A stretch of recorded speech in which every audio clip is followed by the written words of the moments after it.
Good morning, everyone. Welcome to another market week. Today is January 12th, 2026. It's 6:18 a.m. Central Standard Time. We're going to get this video out, guys. This one's going to be about some key highlights I think are going to happen in 2026 that are going to impact stocks, certain sectors that I think will be hot, and an overall pullback and downtrend that we need to be ready for. Okay, the market is not always going to be perfect. It's not always going to be the froth that we want.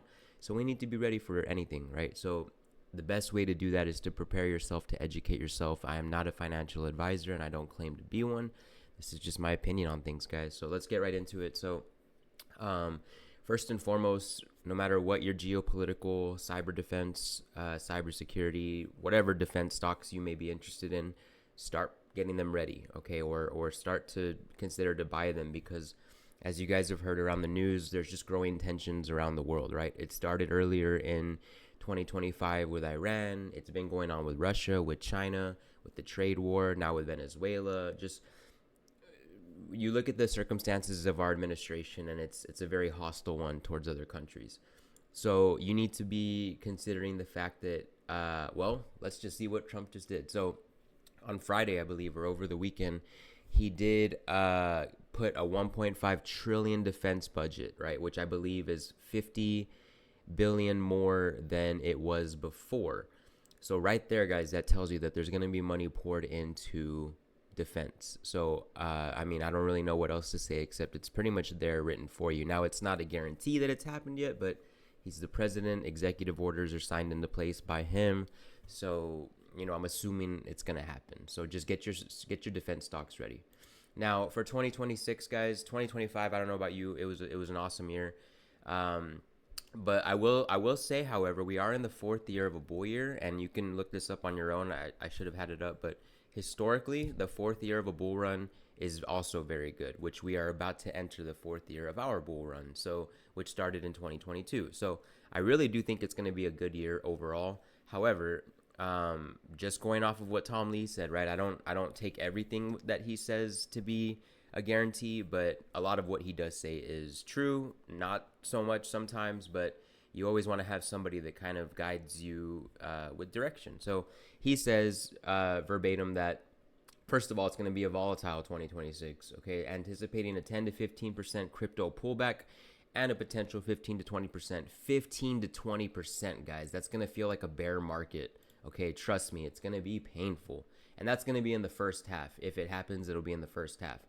And viewing downturns, but he viewed these downturns as buy opportunities before a strong rally in the latter half of the year, forecasting significant upside for tech, crypto, and an S&P target of 7,700 by year end. Guys, what does this mean for me?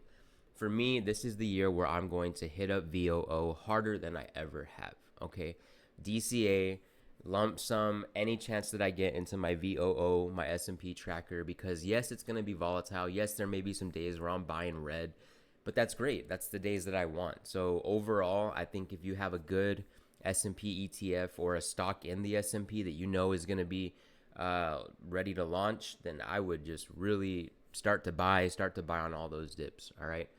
So with Powell, okay, first I'm going to talk about his last day is May 15th, 2026. All right. In my opinion, guys, this is going to coincide with that market pullback. I feel like it's going to be crazy. I feel like people are going to be protesting. People are going to be, well, not that there's really anything to protest about, right? His time is over. His tenure is over, right?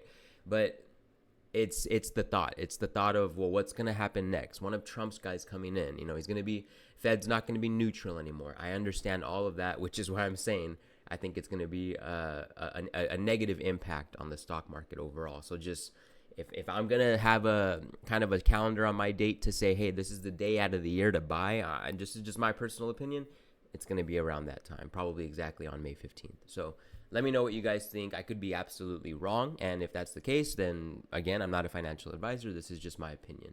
And finally, what rate cuts are coming, right? So yes, the Federal Reserve is widely expected to cut rates in 2026, though the timing and number may fluctuate. Some project that 2 cuts may happen, and some project that that 2 cuts may happen, right?